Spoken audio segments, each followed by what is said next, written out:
Coast Mariners 1, Perth Glory 1, late frustration yet again for the Central Coast Mariners.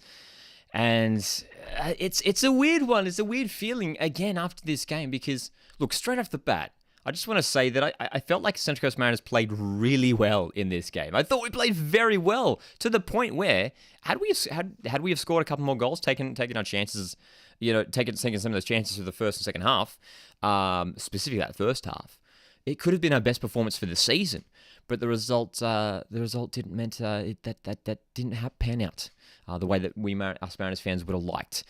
Perth Glory coming into this game, another break due to COVID cases in the squad. Hadn't played for 10, 11, 12 days since their loss against West Sydney Wanderers. They've got their issues at the moment. No Daniel Sturridge, of course. They're missing some key players. And the Mariners, in a relatively full-string squad, it was good to see Matt Hatch starting, Noah Smith coming in for the suspended Jacob Farrell, Nikolai Muller starting. Overall, I thought he was great tonight as well. Cummings and Arena up top. But look, man, so frustrating to concede that late goal. Really, really frustrating. And I can see you guys in the live chat as well. Costa's in here from TikTok. Stephen, how's it going, Stephen? Mariner16 says, so frustrated. Mariners for Life says, same.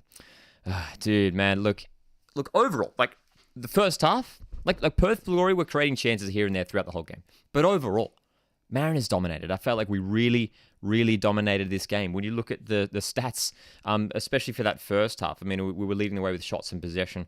Perth Glory started to work their way back with a couple chances later into the game, of course, chasing the game, as teams do, being a goal down. We were unlucky not to find a goal in that first half. We were sort of struggling to have things click in the final third at times there, which was frustrating to watch. I thought Matt Hatch had a really good opportunity where I believe it was Rennie who crossed the ball for him. Fantastic opportunity to score. Jason Cummings was looking lively yet again. We're going to talk about Cummings in just a sec, of course, his second half goal.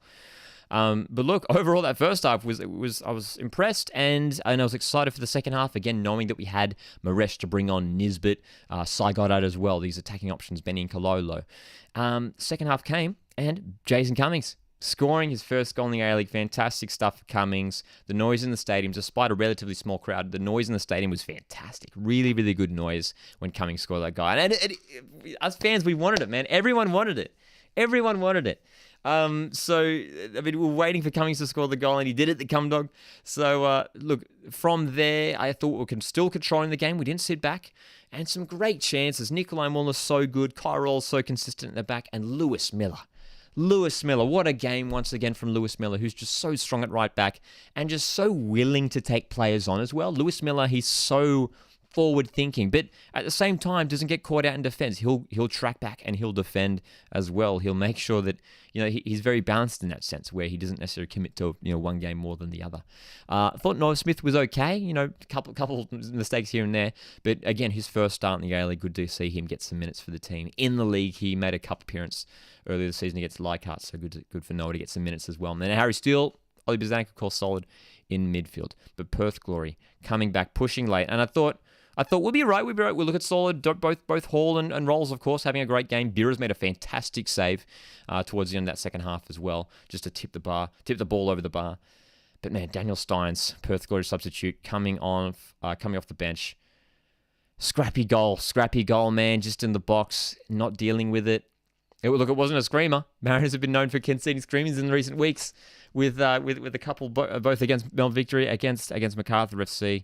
But this one, a scrappy goal to concede. And especially after such a good performance from the Central Coast Mariners, to concede a goal like that really hurts. And on top of that, the fact that we needed this win so badly. I put out a tweet earlier today, match day in the morning, saying how crucial it was for Mariners to win this match. Because we're now 5 consecutive games, including the cup final, without a win. And now we have away trips. 3 away trips in 1 week. This is the following week. We don't have a game till next Saturday, but in the following week, we've got 3 consecutive away games: away to Melbourne Victory, away to Melbourne City, both at Amy Park, and then away to Adelaide United. Man, they're going to be so tough. It's going to be so hard to get results there, and I'm worried now. I'm worried, especially when you look at some of the other teams in the A-League who are making a push. Newcastle Jets getting a big win against Melbourne Victory. We're seeing Wellington Phoenix, 4 games undefeated, 3 wins in the last 4 league games. Some of these teams are making a push, man. I think Brisbane Roar, who are playing, the game's probably just finishing right now, are up winning. Actually, let's check it right now. We're doing the live reaction here on YouTube. And Brisbane Roar have just won 3-1 against Macarthur FC. So the live table, Mariners now sit 9th on 11 points. There are 3 teams on 11 points. Newcastle Jets, Mariners, and now Brisbane Roar. Mariners sit 3 points above the bottom of the table. Perth Glory have 1 game in hand on us. It's weird as well, considering where we were maybe a few weeks ago. After those wins against Sydney FC and Wanderers, those home wins, we were feeling really optimistic. Made it to a cup final. It's like, this is going to be another great season for the Mariners. Look, I'm not saying it's all doom or gloom, but it's worrying at the moment. And Nick Montgomery has work to do because we can't... Look, I think the main takeaway for this game is that we have to just take our chances. We can't just accept a 1-0 lead. We can't, we risk what happened today. We risk what happened today where other teams can get up front and just snatch a goal. And it's football. It happens with football, man. It happens with football. All right, what are we saying here in the live chat?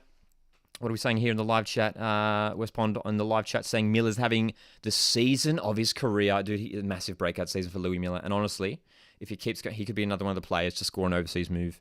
Elite Falcon says Noah Smith wasn't the best tonight. Yeah, he was a bit shaky. I think you have to put that down to him. He hasn't got any match minutes in him. I mean, he came off the bench in the FFA Cup quarterfinal. I'm pretty sure that's his only minutes this entire campaign as well. What else are we saying? We are really missing a strong defensive midfielder like Gianni last year. A strong defensive midfielder like Gianni. Look, it's an interesting point, and someone's just pointed out that it says MacArthur in the scoreboard. Let's change that. That is meant to say Perth. There we go. Perth 1, Mariners 1. We know. But yeah, the central defensive midfielder is an interesting one. I thought Harry Steele played well again tonight. I thought Ollie Bozanic was good, but maybe, Harry Steele, both Harry Steele, Bozanic, and you include Max Bowden in that conversation. None of these guys are Gianni Stensness. Maybe is that catching up to us now? Maybe. Potentially, man. Zach says, that's a rough trip when City is 2 wins on the road. Exactly, man.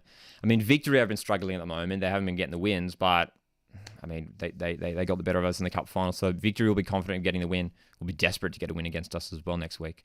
And then, City, who are maybe, in my opinion, the best team in the competition right now. City are just unstoppable at the moment. And then Adelaide. And then going away to Adelaide is never an easy time. West Pond says, close comp this year, 100%. Lee Falcon says, it's a poor start to the season. I don't know if it's a poor start to the season. When you look at the Mariners' record now, 3 wins, 2 draws, 4 losses, scored 14, conceded 14. There's some really good performances, even in some of those losses, in the early round losses against Phoenix, in the early round loss against Macarthur, that's round 2 and 3. Good performances in both of those games. We didn't deserve to lose those games. We should have gotten something out of them.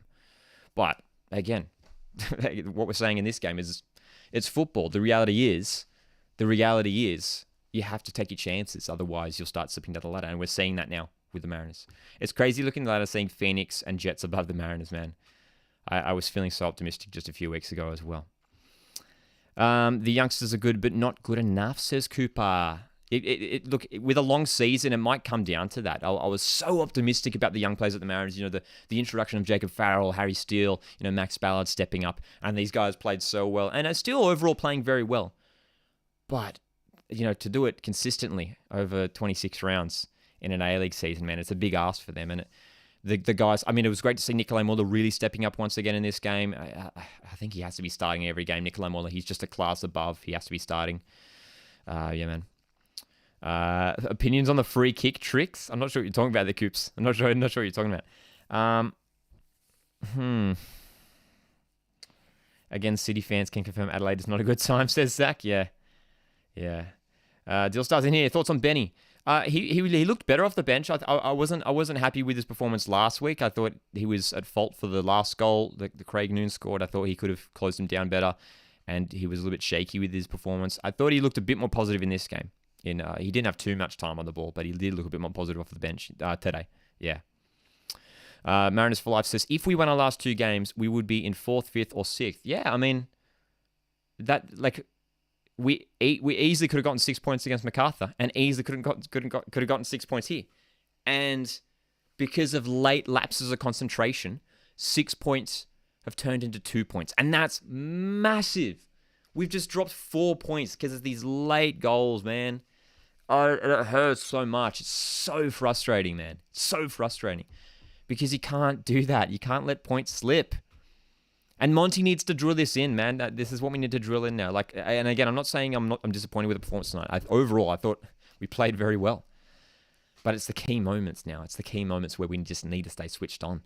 And not just defensively stay switched on, but take the opportunities. Be ruthless in attack. We should have been up 3-0 in this game. Cummings could have had a double. Arena, like his last couple games has been a little bit shaky. I'll be honest. A couple good moments, but still just a little bit inconsistent. Maresh has been positive off the bench both games, man.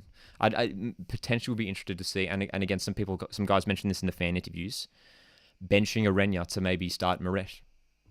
It's interesting ones as well. Julian asked, did you do some fan interviews? Yes, indeed. Yes, indeed. And they'll be coming out on YouTube tomorrow from the time of this live stream. So Monday.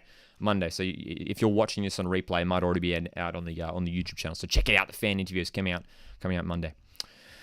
Why didn't Mariners park the bus in the last 5-10 minutes, says Cameron. I don't think it's much. It's not really the part of the Mariners DNA to do that, to be honest.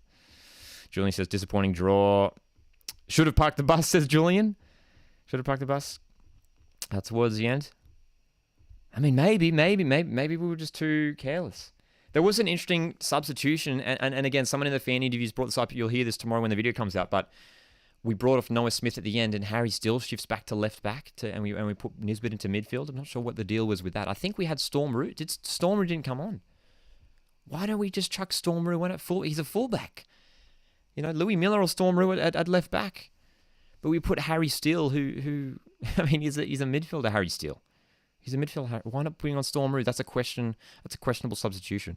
For most of the season, Monty's substitutions have been good. But yeah, man. Drew's in here says, how did Brisbane beat Macarthur? But we couldn't beat them. I mean, I think Brisbane are another team who are just quietly on the up as well. I think they're doing okay, Brisbane. Worst Pond brings up a good point here. Says, I reckon we missed Nisbet in midfield. I think that's a fair shout. I imagine he was just rested after playing. You know, some of these guys were rested after playing the other night against Macarthur. Very tough game against Macarthur FC. Nisbet was potentially one of those players who got a rest. And yeah, we needed that. I think we did need that. And maybe now, could we potentially see maybe a midfield partnership of Nisbet and Bozanic, which I don't think we've seen at all this season, apart from the last 10 minutes in today's game. Nisbet and Bozanic in the middle of the park. Just a bit more drive with Nisbet coming through the middle, and that way you got the wide positions available for the likes of Maresh, Sai Goddard, Benny Cololo, Nikolai Muller. You know, it's stuff. You know, there's a lot of stuff to think about now for Nick Montgomery, the Mariners head coach. That's for sure. Julian says Arena has been lacking recently. Last few performances haven't been great. Yeah, I just mentioned that a moment ago. Actually, he's just a little bit inconsistent. Like a couple times he'll make some like really good switches of play, and then out and then just in front of goal, just a little bit wayward, a little bit off the ball, not really focusing as much. At times just looking a little bit casual, a little bit too casual for my liking. He's a hard worker and he's a fast man. He's like deceptively fast, Marco Arena. But yeah, man, it's look, it's a frustrating result for Mariners fans, and we have to take the positives out of it. That's the important thing, and build from here. And look, from a Perth Glory point of view, they'll be thankful to take the point out of this game after you know they're having a rough few previous weeks or rough season so far on and off the field. But of course, Perth Glory still remain at the foot of the ladder. But a massive test for Mariners now in these next few weeks, man. Massive test. But these 2 home games to not get wins out of them when we have so many away games coming up, I'm really concerned. Really concerned. Drew says, congrats on 800 subs, bro. Thank you, Drew. Sorry, Dew. I'm reading Drew. Apologize, Dew, please. I'm misreading your name. Dew. Oh, man. Frustrating stuff. So look, guys. 3-2-1 votes. We do it every single match reaction. My 3-2-1 votes. Starting off with number 3, Lewis Miller. Fantastic performance. Just keeps getting better and better, man. He was a stand-up player tonight. Absolute beast at right back. Fantastic stuff. Number 2, I'm going to give number 2 to Jason Cummings. I thought he was very lively once again. But this time, in the difference, he performed just as well as he did against MacArthur. But in this game, he got the goal, man. He got the goal. I gave him 1 point on Thursday. We're upgrading him to 2 points now, man, for getting that goal. It looks like a really good acquisition, and hopefully he can be the man to. Hopefully he doesn't just bang in 1 goal a game. Hopefully he can bag a handful, man, because we're gonna need we need plenty of goals. But Jason Cummings already 2 goals in 3 games. 2 goals in 3 games. That's good, man. That's good. Hopefully he can keep this up. Hopefully he can keep this up, and at this rate, he could be a Golden Boot winner for the Mariners. And then my 1 vote goes to Kai Rolls, who doesn't do anything wrong. And I did put a bit of a tweet out. It wasn't a bit of a heat of the moment. I said, hot take. I genuinely believe Kai Rolls is the best centre back in the A League right now. And look, I think he's at least top 3. Some other people mentioned Curtis Good, Leo Lacroix, who are definitely fair shouts. But Kai Rolls, man, just an absolute beast, man, an absolute beast. All right, before I sign off here on the live stream, we've got some more comments coming in here. Steven's in here. How's it going, Steven? Julian says Mariners need a good run of games, man. It's going to be hard. Like, we just got to try and snatch our wins when we can, man. Got to try and snatch our wins when we can. Julian says Jason Cummings was a great signing, eh? He's fitting in so well. Yeah, and it's good to see, like, you know, there was a chance with him coming. He was playing in Scotland in, like, obviously super cold temperatures. It's winter over there. Arriving in summer, his first game was that Sydney FC game, and that was a hot day, man. That was really hot. And he bagged a goal there. So good to see him adjusting to the climate, to the lifestyle here. He looks like he's enjoying himself. He's lively. And he's going to be starting every game from now on, you know, unless anything goes wrong. He's going to be starting every game from now on, for sure. Well, guys, we're going to tune off there. Mariners 1, Perth Glory 1. A disappointing result considering the performance. I was really happy with the performance once again. Just want to reiterate that. And now a massive test for the Mariners in our next 3 games. 3 consecutive away games to Melbourne Victory, Melbourne City, Adelaide United. A massive test for Central Coast Mariners. The A-League is heating up. It is exciting stuff. Coast Watch Football on YouTube is where you can keep up to date with everything. We're doing live match watch-alongs. We're doing round reviews, round previews. Match day vlogs are coming back to keep an eye out tomorrow. We're doing some fan interviews. That video will be out as well. Thank you so much, guys. Enjoy the rest of your week.